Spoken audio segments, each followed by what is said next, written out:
이번 인터뷰에서 만나볼 분 개혁신당의 조응천 총괄특보단장입니다. 지금 스튜디오에 나와 계십니다. 어서 오십시오. 예, 안녕하세요. 예.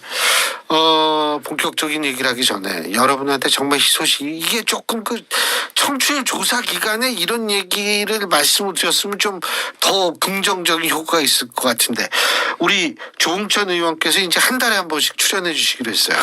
아 이게 우리 청취율에 또 얼마나 도움이 되는데요. 아유 이걸 좀 일찍 진짜요. 이거 좀 일찍 말씀을 드렸어야 되는데 우리 청취자 여러분 많이 기대해 주시고요.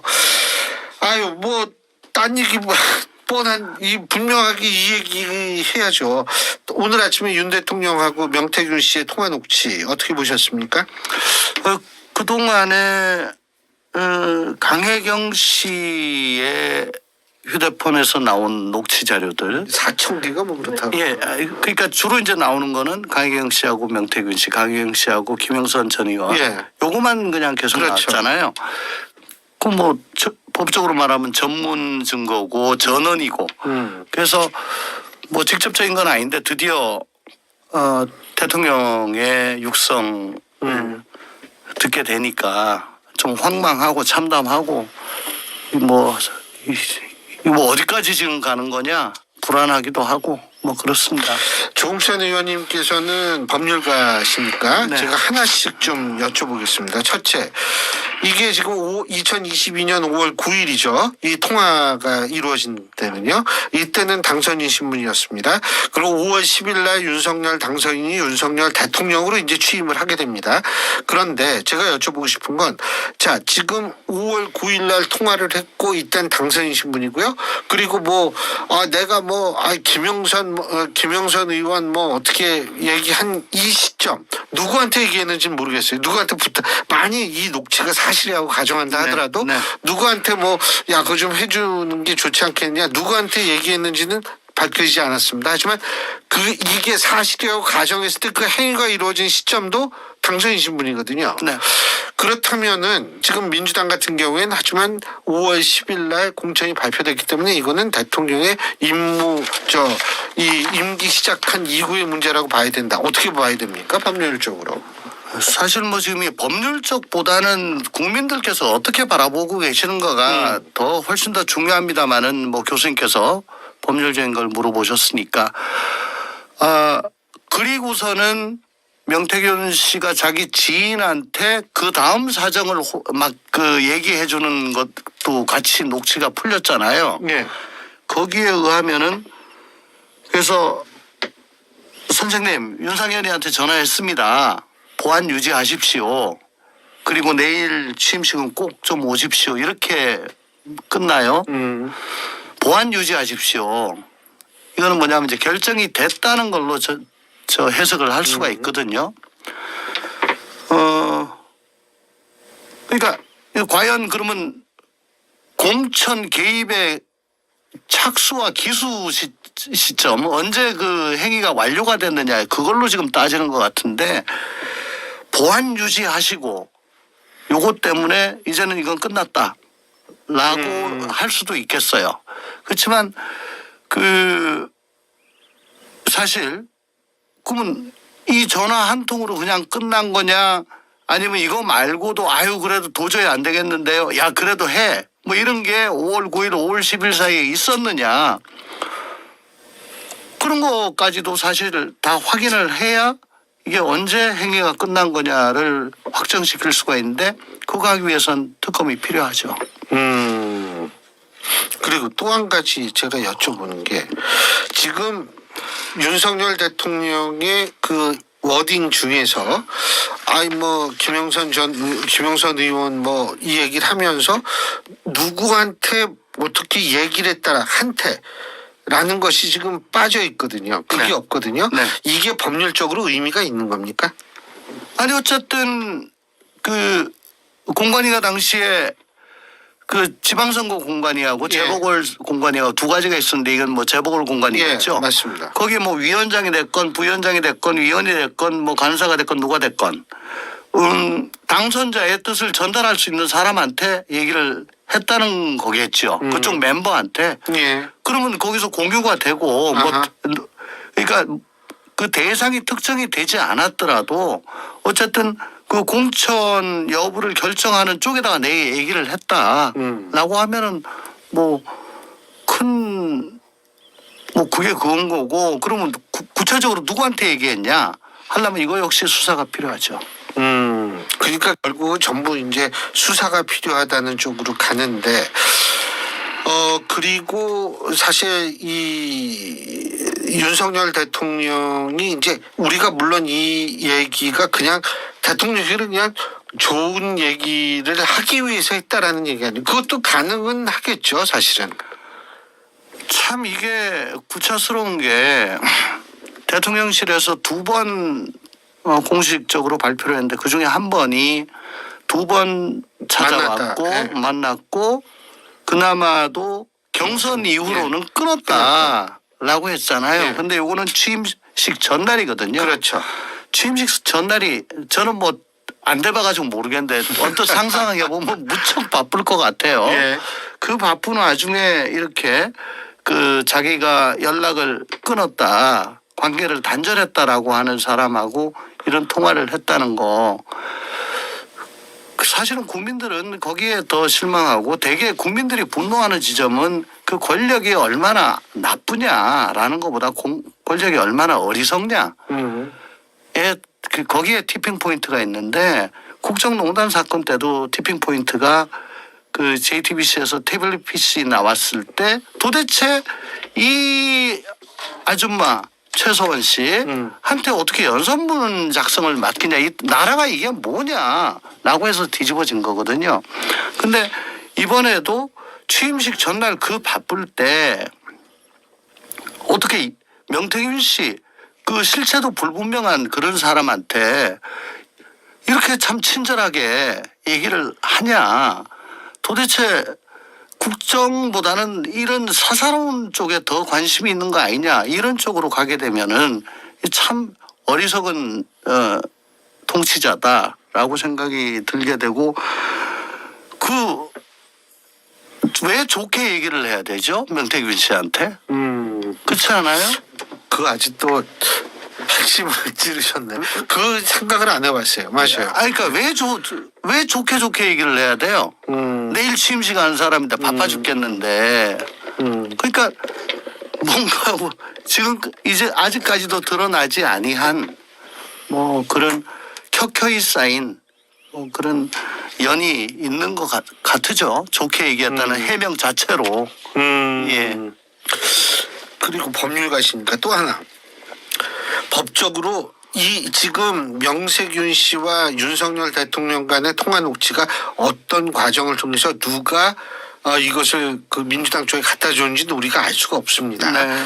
그런데 명태균 씨는 자기가 아니라 그러고 이걸 대통령실에서 나올 확률은 지극히 낮고 그렇다면 3자가 이거를 가져갔을 확률이 높은데 이 통신비밀보호법 같은 경우에는 3자가 제3자가 또 어떤 사람과 어떤 사람 사이에 얘기를 녹음한다든지 뭐 이러면은 이건 증거 능력이 일단 없는 거 아니에요? 아니요.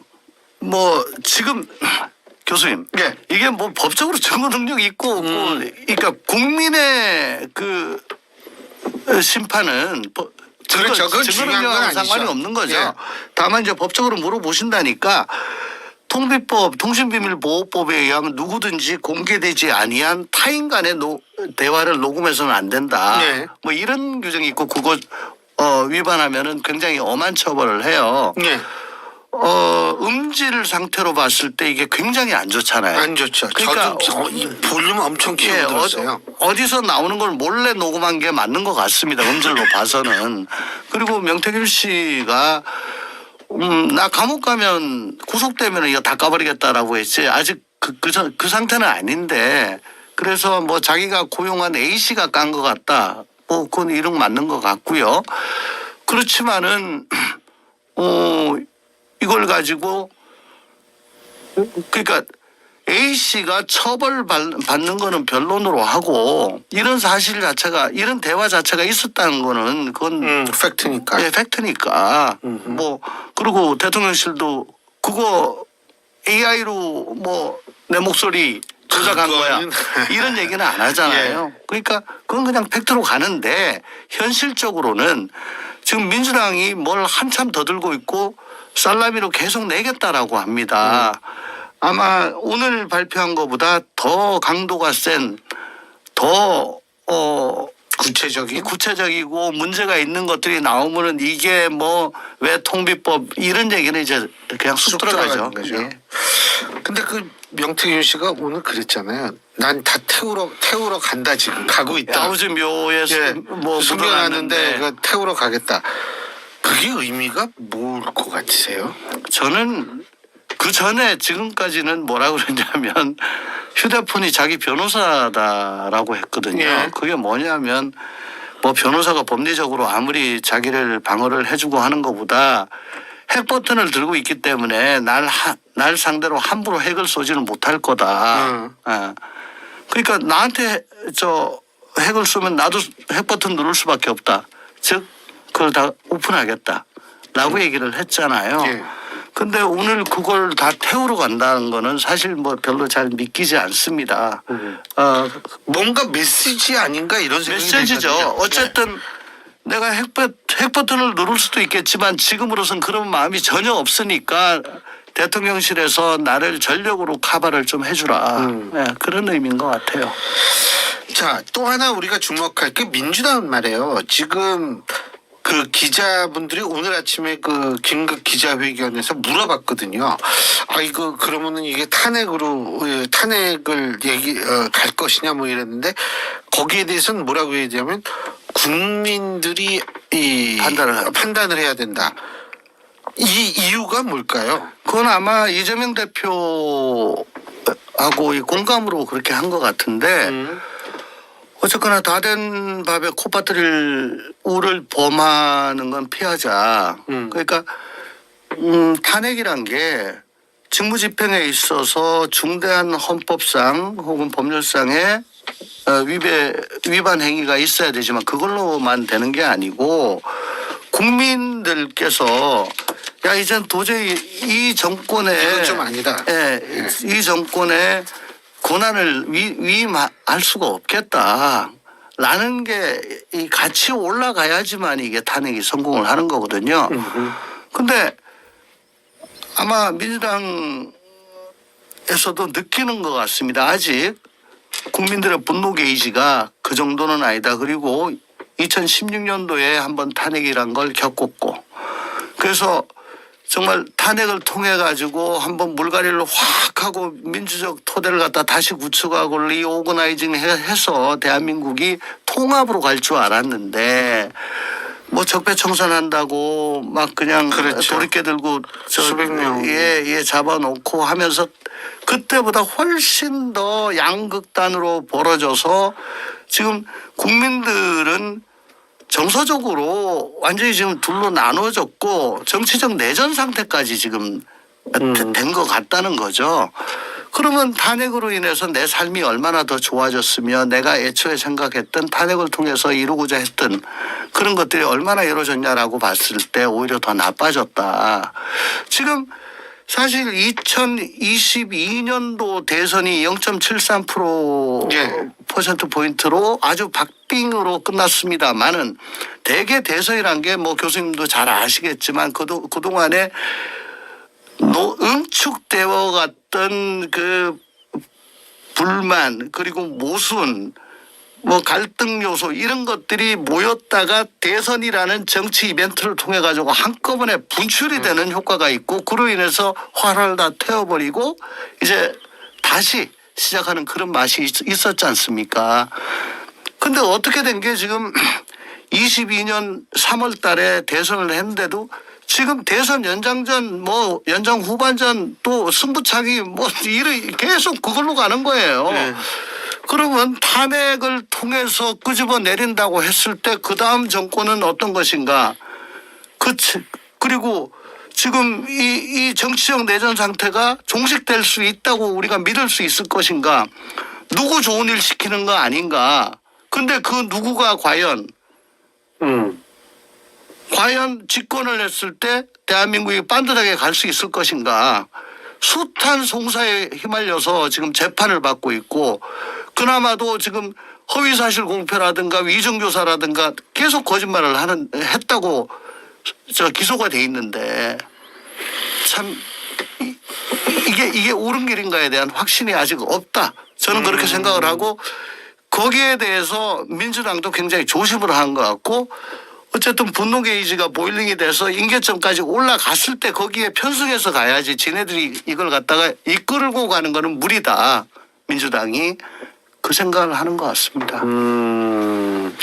그리고 이게 참 좀 저거 하는 게 대통령실에서는 이제 그 공천 개입 우리는 그거 물어보지도 않고 보고도 안 받았고 이렇다고 얘기를 하면서 그리고 윤상현 의원 같은 경우에도 나는 그거 가져간 적이 없다라고 얘기를 하고 근데 이게 또 결정권자는 결국은 이준석 윤상현 의원이다. 이준석 의원하고 대통령실이 이런 비슷하게 얘기를 하는데 지금 이준석 의원은 완전히 너무 화가 난 모양이에요. 그러니까 말미잘도 이거보다는 예. 뭐 잘 결정할 거다라고 했는데 실제 보면은 당시에 두 개의 공관위가 있었는데 그 공관위에다가 일체의 권한을 다 위임했고 자기는 관여하지 않았고 다만 이거는 어떠냐 저거는 어떠냐 이런 건 검토해 봤냐라고 얘기를 했는데 CR도 안 맥히면은 야 이게 어디 밖에서 누가 외력이 작용을 하는구나 그 정도로 생각하고 말았다는 거잖아요.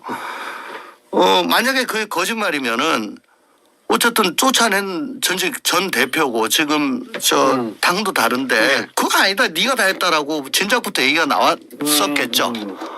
없고 또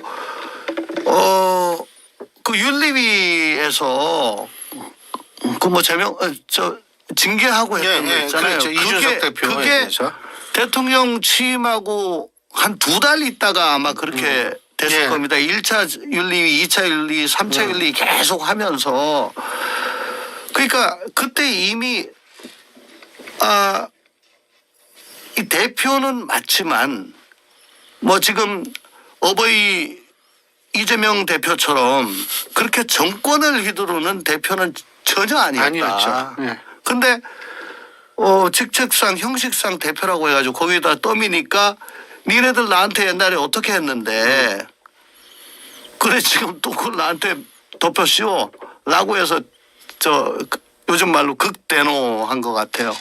양두구육이 아니라 인면수심이다라는 표현을 한 것으로 알고 있는데 윤상현 의원도 지금 그러니까 이게 윤상현 의원 나는 그거 보고한 적 없다.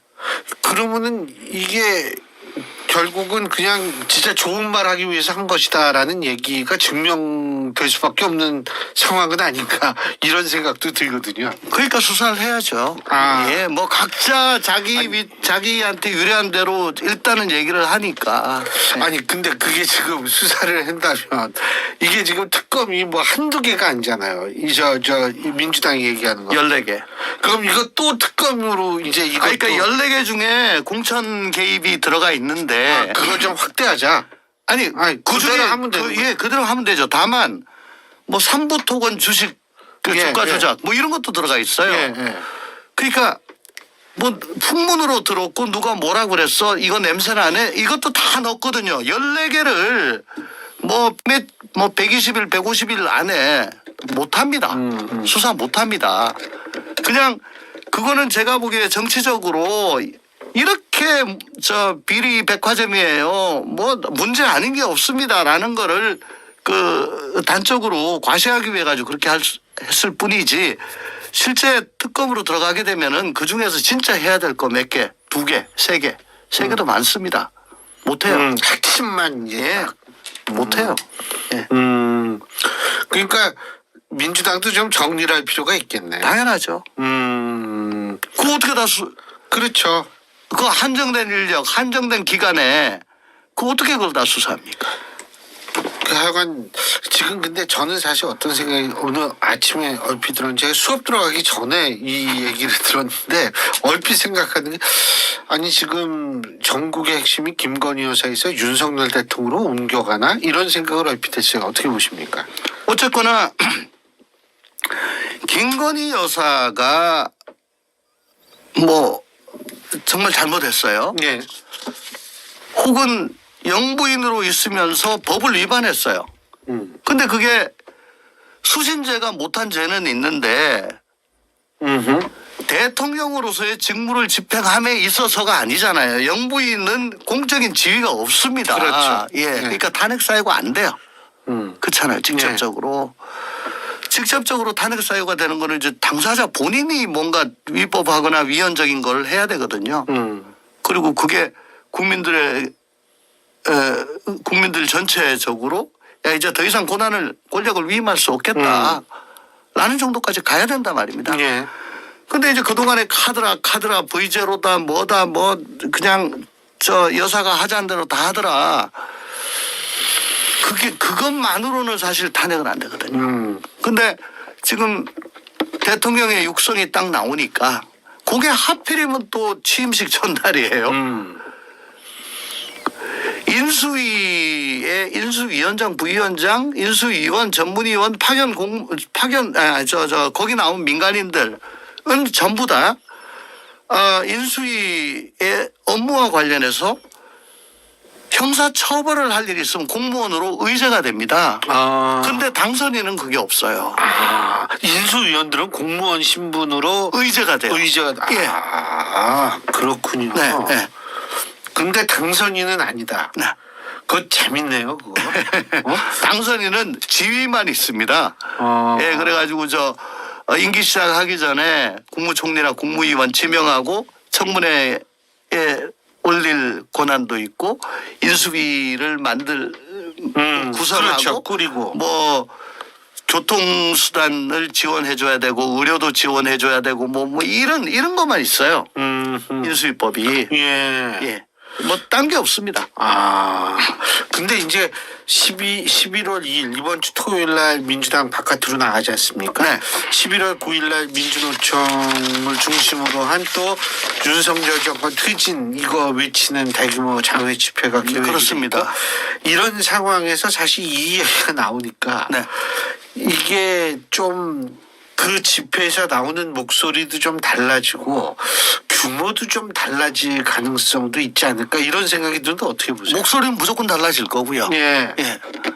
뭐 이재명 대표나 뭐 원내대표는 뭐 탄핵은 우리는 얘기 안 해라고 하겠지만은 거기 장애 집회에서 마이크 잡고 쫙 모이는 거 보면 업되잖아요. 그렇죠. 막 날아갈 거고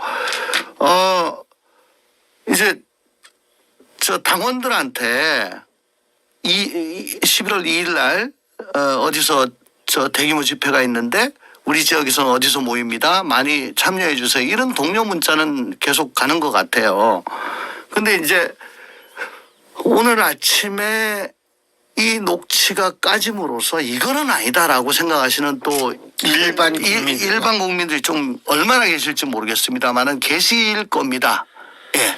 그런 분들이 이제 가세를 하게 되면은 아마 민주당 쪽에서는 봐라. 이분은 그냥 우리 지지자도 아니고 근데 이거 아니라고 나왔다 하면서 마이크 줄 수도 있는 거고 뭐 그런 거죠. 11월 15일하고 25일 날 있을 이재명 대표에 대한 1심 판결이 또 이런 그 분위기에 나름대로 영향을 미치지 않을까요? 어떻게 보십니까? 미치지 않는다고 믿고 싶습니다. 예. 근데 판사들이 그 문자 폭탄 받고 혹은 법원 앞에 무슨 누구 자기 이름 적힌 그 현수막 들고 뭐 집회하고 욕하고 하는 거 그거 굉장히 그걸 싫어하고 의식을 해요. 위축도 될 수 있죠. 사람인데 그럼요. 예. 그러니까 더군다나 이런 독촉까지 터진 상태에서 이게. 아니 근데 그건 그거고 이건 이건데 이건데 거기다가 도이치 모터스나 명품백 같은 거를 사실 검찰이 그 제가 봐도 그건 정말 말이 안 되거든요. 어쨌든 법조 3년 중에 한 축인 검찰이 저딴 식으로 해버렸는데 우리만 왜 욕을 얻어 먹어야 되냐 그런 생각을 할 수도 있겠습니다만은 그래도 그렇지 않으리라고 저는 믿습니다. 근데 근데 이 11월 달이 원래는 야권 위기설이 나왔는데 이게 지금 야권 위기설이 아니라 여권 위기설이 어떻게 바뀌는 것 같아요. 그러니까 도이치나 명품백을 불기소함으로써 정치 검찰, 검찰을 동원한 정적 제거 나는데 힘을 실게 해준 거죠. 네. 알겠습니다. 오늘 말씀 여기까지 듣겠습니다. 고맙습니다. 감사합니다. 예, 지금까지 개혁신당의 조웅천 총괄특보 단장이었습니다.